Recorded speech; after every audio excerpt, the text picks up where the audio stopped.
پھر اس کے بعد ایک ہے اب سہم سادات. سہم امام کی تو آپ نے اتنی تفصیل سنی کہ وکیل کون سے ہوتے ہیں اور کیا اختیارات ہوتے ہیں اور کتنی رسید لینا ضروری ہے اور اسی کو دینا ضروری ہے, کسی اور وکیل کو بھی دے سکتے ہیں. یہ سہم امام کا پارٹ تھا. اب سہم سادات ہے. سہم سادات میں ایک گروہ مجتہدین تو وہ جو کہتے ہیں کہ سہم سادات بھی مجتہد ہی یا اس کے وکیل ہی کو دو, تو وہ بھی اس میں سے نکل گئے, جیسے رہبر معظم ہے یا مثلا امام خمینی وغیرہ ہیں.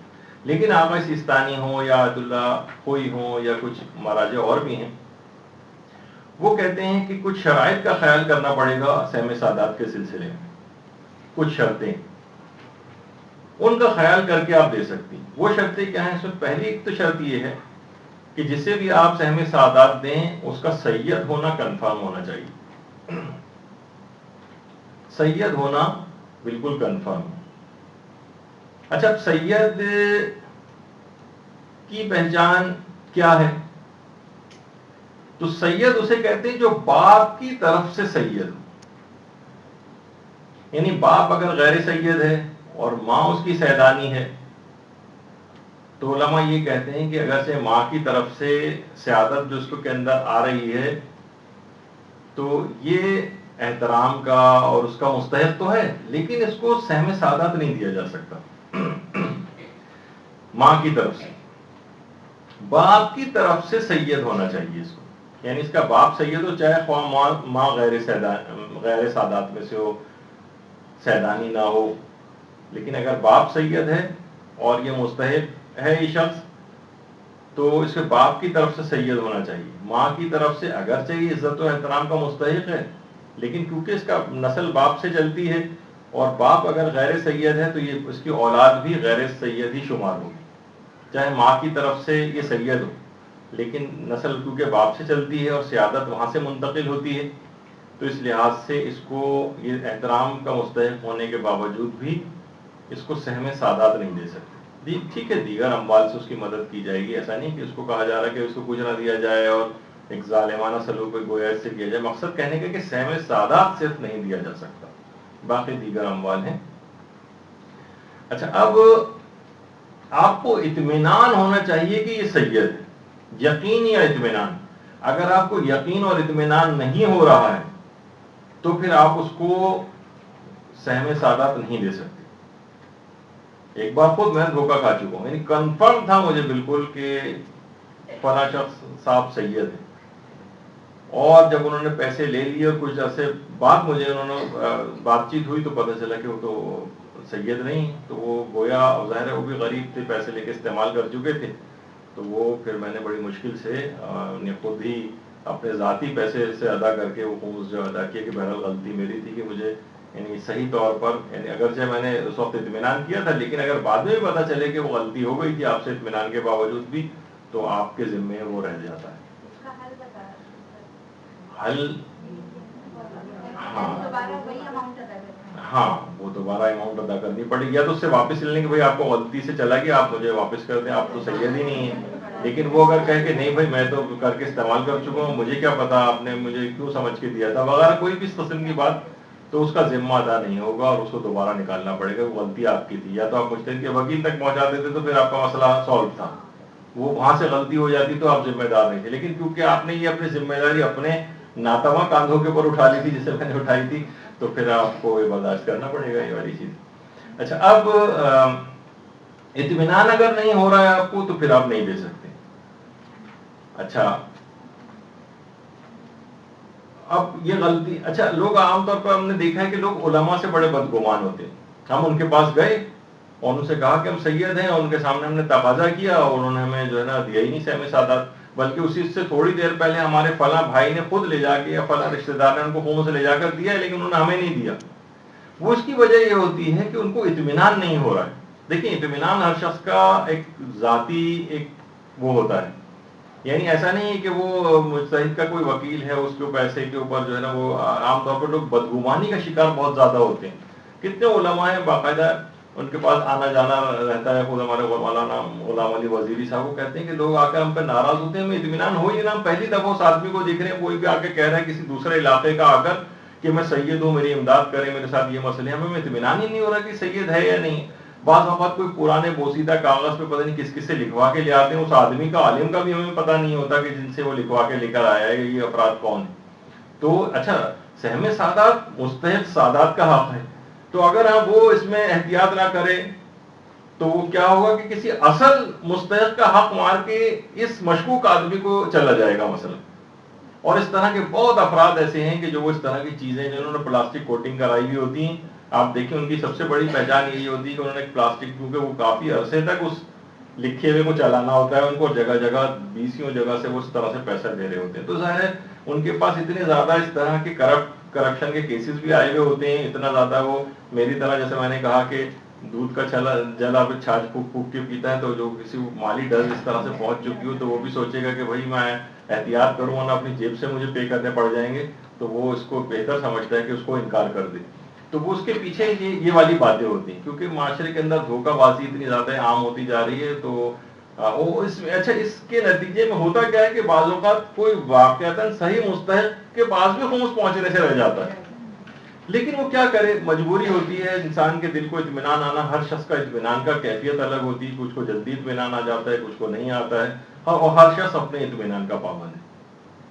تو بہرحال سید ہونا اس لحاظ سے یہ اطمینان ہونا چاہیے، اطمینان نہیں ہے تو اسے نہیں دے سکتے. اس کے بعد اگلی شرط یہ ہے، سید کی پہچان تو یہ ہو گئی. اس کے بعد یہاں ایک بات اس میں اور ہے کہ سید کیسے پتہ چلے گا. یا تو اپنے علاقے میں سید مشہور ہو، اپنے علاقے میں اس کو سید مشہور ہونا چاہیے. اگر اس کے سید ہونے کا اطمینان ہو رہا ہے آپ کو تو پھر اس کو دے سکتے ہیں، کیونکہ اپنے علاقے میں سید صاحب کے طور پر مشہور ہے. ظاہر ہے اور کہاں سے لوگ جو ہے کوئی اس کا ڈی این اے ٹیسٹنگ تو نہیں ہوتی سید کی کہ وہ جا کے پتہ چلائیں کہ سید ہے یا نہیں ہے.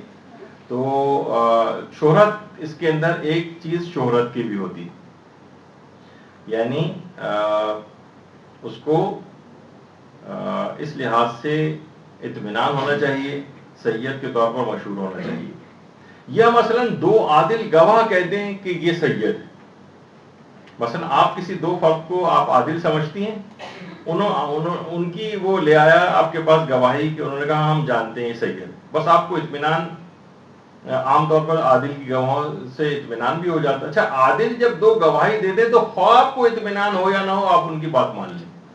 ایک فائدہ یہ، یعنی عادل کی گواہی کے بعد اطمینان کا مسئلہ نہیں ہوتا، جب بس وہی چاہے آپ کو اطمینان نہیں بھی ہو تو بھی آپ دے سکتی ہیں. اور تیسری چیز یہ ہے کہ آپ کو خود اس کے سید ہونے کا یقین. مثلا آپ کے دور دراز کے خاندان والا وہ شخص ہے اور آپ کو پتہ ہے کہ نہیں سید تو ہے، آپ کو خود ہی اطمینان ہے تو آپ دے دیجئے اس کو، بشرطیکہ اور شرطیں بھی پائی جائیں. یا اس علاقے میں سید مشہور ہو یا 2 عادل گواہ کہتے ہیں. اس طرح سے سید ہونے کا اطمینان ہوتا ہے. بس وہ جس کا مطلب ہے آپ کو اطمینان نہیں یہ نہیں، اب یہ ہر ایک کا دیکھا جائے گا. عام طور پر دیکھیں جو جعلی ٹائپ کے سید ہوتے ہیں ان کا عام طور پر پتہ چل جاتا ہے.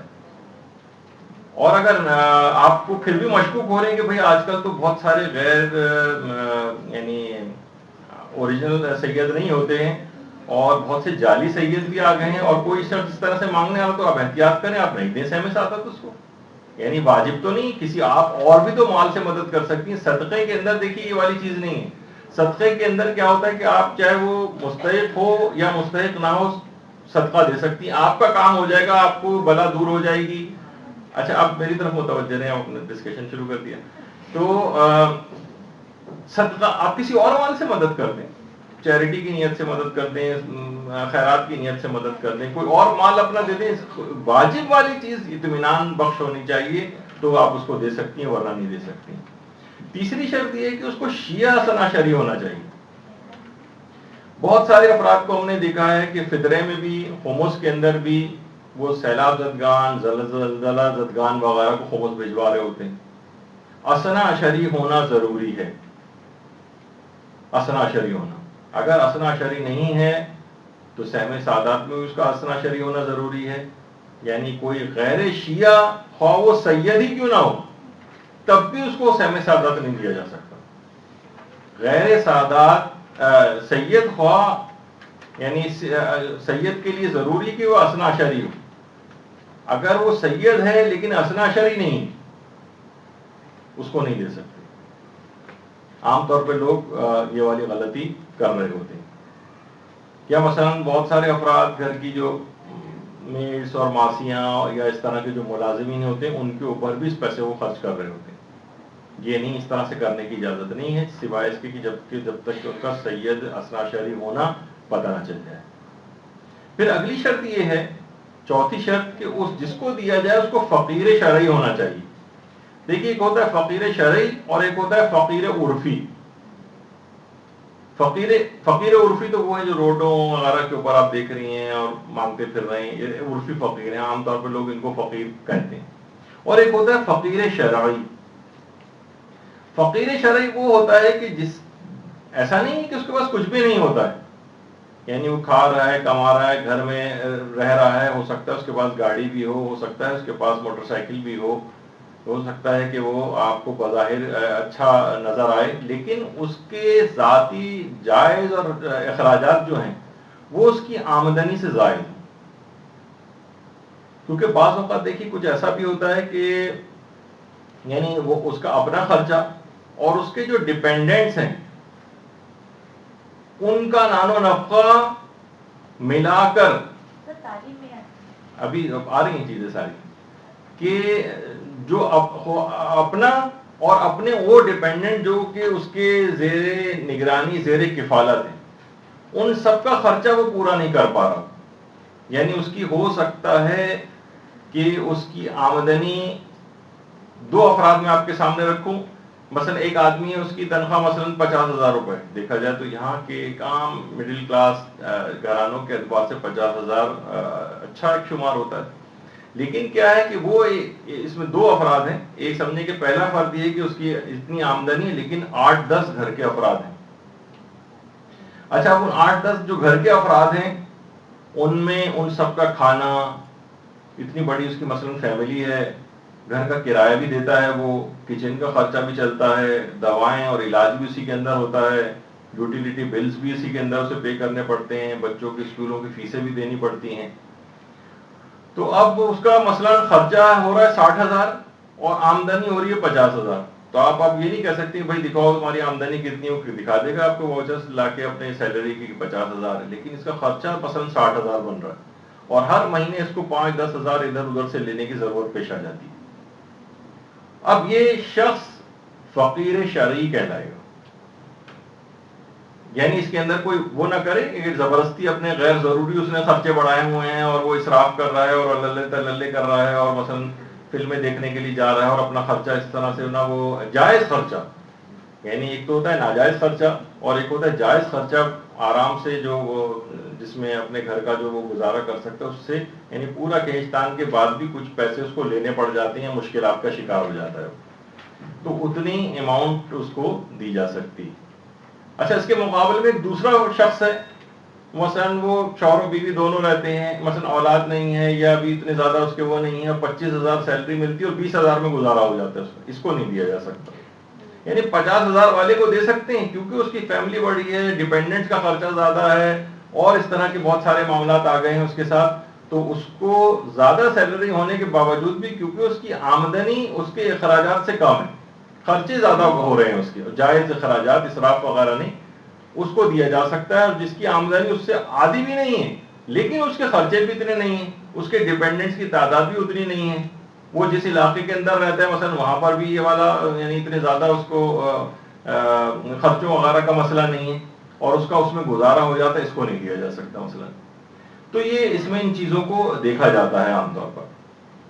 اچھا اب فقیر عرفی اور فقیر شرعی میں فرق آپ کو پتہ چل گیا ہوگا، کیونکہ فقیر عرفی جو یہ عام روڈوں پہ جو مانگتے پھر رہے ہیں ان کو اگر آپ دیکھیں تو یہ تو بڑے مالدار بھی ہوتے ہیں، یعنی اس لحاظ سے آپ دیکھیں ایک ایک دن کے اندر، یعنی کسی جگہ اخبار میں پڑھ رہا تھا کسی فقیر وغیرہ کا انٹرویو کہ وہ آرام سے 40 سے 45 یا 50,000 روپے مہینہ کما لیتا ہے.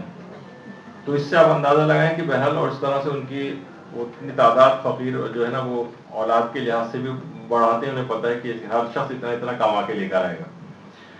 تو جو فقیر شرعی ہوتا ہے جس کے اخراجات اس کی آمدنی سے زیادہ ہوتے ہیں، اس کو کہتے ہیں. اگلی شرط یہ ہے کہ وہ آپ کا واجب النفقہ نہ ہو سید. مثلا شوہر ہے, وہ اپنی اس کا نان و نفقہ اس کی بیوی کا اس کے شوہر کے اوپر واجب ہے. اب یہ سوچ رہا ہے کہ مجھے خمس تو نکالنا ہی ہے, بیوی میری سیدانی ہے, سہم سادات سے میں اس کو دے دیتا ہوں. نہیں, یہ نہیں کر سکتے, آپ کا واجب النفقہ نہیں ہونا چاہیے. آدمی سوچے کہ مثلا میں خمس تو نکال رہا ہوں, اس سے اپنے سید بچوں کی فیسیں پے کر دیتا ہوں. نہیں, یہ نہیں کر سکتا. بچے آپ کی اس کے اندر ہیں, آپ کے واجب النفقہ ہیں. اچھا, اب یا مثلا کوئی کہے کہ بیوی کی بیماری پر میں خمس خرچ کر دوں سیدانی پر. نہیں, یہ نہیں کر سکتا. کوئی جن کے ماں باپ یعنی والدین کا بھی نان و نفقہ واجب ہوتا ہے, تو وہ کوئی سوچے کہ میں اپنا والدین اس کے اوپر ڈیپینڈنٹ ہے, ان کا نان و نفقہ وہ دیتا ہے, تو ان کو میں سہم سادات دے دوں, ایسا نہیں کر سکتا. ہاں, البتہ ایک صورت ہے جس کی میں زیادہ تفصیل میں نہیں جاؤں گا, کہ جب ایسے اخراجات جو ان افراد کے اوپر آ جائیں جو آپ کی واجب ذمہ داریوں میں سے نہ ہوں, اس سلسلے میں ان کی مدد کی جا سکتی ہے. بس جملہ اتنا کافی ہے, لیکن اس کی میں تفصیل میں نہیں جا رہا. اس کو چھوڑ دیجیے تاکہ بات مکمل ہے. جن کی سمجھ میں آ گیا نہیں سمجھ میں آیا تو جاننے کی ضرورت نہیں. تو اچھا, پھر اگلی شرط اس کے اندر یہ ہے کہ 1 سال کے اخراجات سے زیادہ نہیں دے سکتے. بہت سے لوگ غلطی یہ کر رہے ہوتے ہیں کہ مثلا اچھی بڑی اماؤنٹ انہوں نے نکالی, مثلا 20 لاکھ روپے خمس نکال دیا کسی نے, کہا کہ ہمارے فلاں فلاں غریب میں پورا خمس اس کو دے دیا کہ بھائی ان میں شرطیں پائی جاتی ہیں. نہیں, 1 سال کے, ویسے ابھی تھا آپ کی خدمت میں پیش کیا میں نے کہ مثلا ہو سکتا ہے کہ ہر مہینے 5,000 اس کو کم پڑ جاتے ہوں, قرضے ورضے لینے کی ضرورت پیش آتی ہے, تو 5,000 فی مہینہ مثلا, تو 1 سال کے 60,000 ہو گئے. تو اتنی اماؤنٹ اس کو دی جا سکتی. یہ نہیں کہ مثلا آپ نے زیادہ نکال دی تو سارا اس کو لے جا کے دے دی. نہیں, جتنا ڈیفیسٹ اس کا آ رہا ہے اور سالانہ جتنا ڈیفیسٹ بنتا ہے, جس کے لیے اسے قرضے مانگنے کی اور پریشان ہونے کی ضرورت پیش آتی ہے, فقط اتنا دیا جا سکتا ہے. وہ بھی 1 سال کے اخراجات سے زیادہ نہیں دے سکتے. مثلا آپ یہ نہیں کر سکتے کہ ہر سال ہی ضرورت رہے گی اس کو, تو ایسا کرتے ہیں 5 سال کا 1 سال دے دیتے ہیں. نہیں, ایسا نہیں کر سکتے. 1 سال سے زیادہ کا جو ڈفرینس آ رہا ہے اس سے زیادہ نہیں دیا جا سکتا اس کو. اچھا, اب ہاں, البتہ یہ ضرور ہے اس کے اندر کہ بعض اوقات یہ ہوتا ہے کہ اس کی آپ نے ٹھیک ہے اندازہ کر کے 20,000 25,000 جتنا بھی ڈیفیسٹ آتا ہے سال کے اعتبار سے کیلکولیٹ کر کے اس کو دے دیا. اچانک سے اس کے پاس کوئی ناگہانی خرچہ آ گیا, ایک دم سے بیماری آ گئی, ایک دم سے آپریشن آ گیا, ایک دم سے بچی کی شادی آ گئی, ایک دم سے یوٹیلیٹی بل بہت زیادہ آ گیا اور بجلی کاٹ کے جا رہے ہیں, اور وہ آ کر آپ سے مانگ رہا ہے, تو آپ یہ نہیں کہہ سکتے بھائی سال بھر کا دے تو دیا, اب کہاں تم دوبارہ مانگنے آ گئے. نہیں, یہ جو ناگہانی خرچے اس کے اوپر آ گئے ہیں اس کے لحاظ سے یہ پھر مستحق جو ہے اس لحاظ سے ہو جائے گا. ٹھیک ہے, اس کے پاس جو اماؤنٹ آیا ہے وہ اس اماؤنٹ کو خرچ کر لے سہم سادات میں, جو سال بھر کے ڈفرینس کے برابر اس کو ملا ہے, اور اس کے بعد جب وہ دیا سال بھر کے اعتبار سے تھا, لیکن وہ پتہ چلا کہ 3-4 مہینے کے اندر ہی وہ کسی وجہ سے ختم ہو گئے, تو اس کو پھر مزید دیا جا سکتا ہے. اگر کوئی اس طرح کی کوئی صورتحال پیش آ گئی کہ اس کو مزید کی ضرورت پیش آ گئی ہے, تو اب آپ یہ نہیں کہہ سکتے کہ بس آپ کو دے دیا تو 1 سال کا اسی میں گزارا آپ کو کرنا چاہیے تھا. نہیں, اس کے ساتھ یہ مسئلے پیش آ گئے, وہاں اس سے پیسے خرچ ہو گئے اس کے, اب یہ پھر مستحق ہو گیا ہے, تو اس کو دیا جا سکتا ہے 1 سال کا. اچھا, اب اگلا پھر اس میں 7واں صورتحال یہ بنتی ہے, 7ویں شرط یہ, بے نمازی نہیں ہونا چاہیے اس سید کو. ایک تو اس شرط کو بیان کرتے ہوئے بھی آدمی یعنی اس کو رونا آ جائے کہ سید ہو کر آل رسول ہو کر بے نمازی بے نمازی نہ ہو.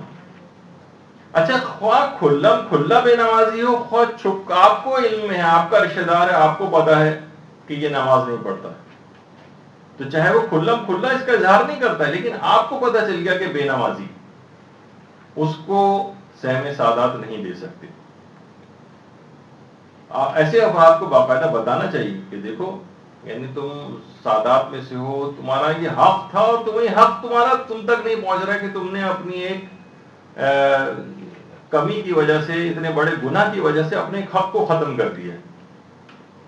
تو ہو سکتا ہے کہ بہت سارے علماء اس طریقے سے ان کو سمجھاتے بھی ہیں، لوگوں کو بھی یعنی اس لحاظ سے بتانے کی ضرورت پیش آتی ہے کہ تم نے خود سے اس سہولت کو اپنے لیے ختم کیا. بے نمازی نہیں ہونا چاہیے، اور 8ویں شرط یہ ہے کہ اسے شرابی نہیں ہونا چاہیے.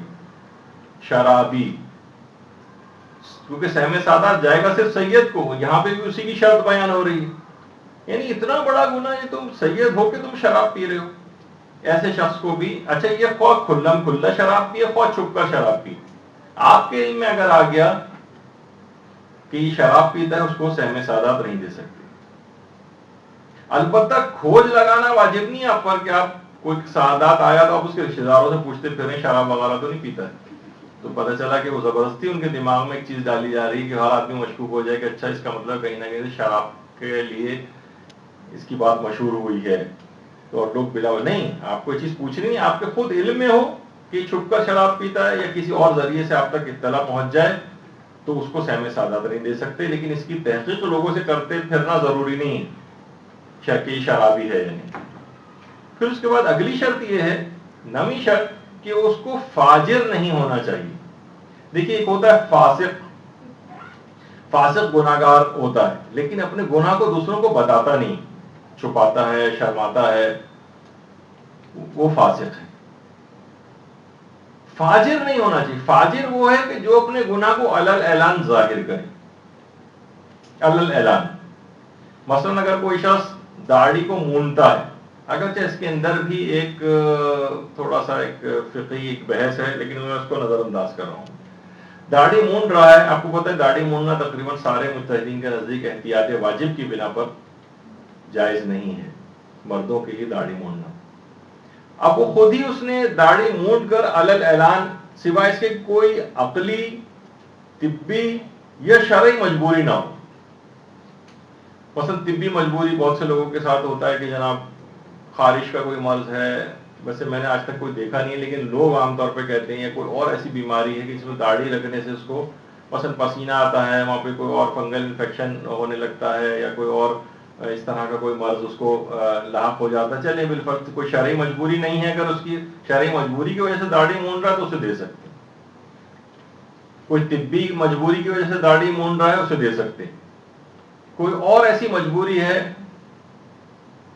کہ بہت اس کا بہت زیادہ معاشرے کے اندر کوئی تقیے کے اندر ہے، مثلا داڑھی نہیں رکھ سکتا، کوئی بھی ایسی وجوہات کہ جس کے پاس کوئی عذر موجود ہو. اگر عذر موجود ہے تو پھر تو مسئلہ نہیں، لیکن زیادہ تر کیسز میں ایسا نہیں ہوتا ہے اور وہ ایسے ہی بس فیشن کے طور پر داڑھی کو مونڈ رہا ہے اور نہیں وہ اس نے رکھا تو اس کو بھی نہیں دیا جا سکتا. کھلا گناہ اپنے ظاہر کر رہا ہے. اسی طرح سے کوئی عورت اگر بے پردہ ہے، بے پردہ عورت کو بھی سہم سادات نہیں دیا جا سکتا، تو اس کو بھی کیونکہ اس نے اپنے گناہ کو خود ہی علل اعلان ظاہر کر دیا. تو اس لحاظ سے اس کی ضرورت ہے. اچھا ہو سکتا ہے اس میں کوئی عورت آپ کو یہ آ جائے کہ بھائی آج کل وائٹامن ڈی وغیرہ کی بڑی کمی ہو جاتی ہے اور سن لائٹ وغیرہ نہیں پڑتی ہے اور کوئی نہ کوئی عذر لے آئیں کہ میں اس وجہ سے پردہ نہیں کرتی ہوں.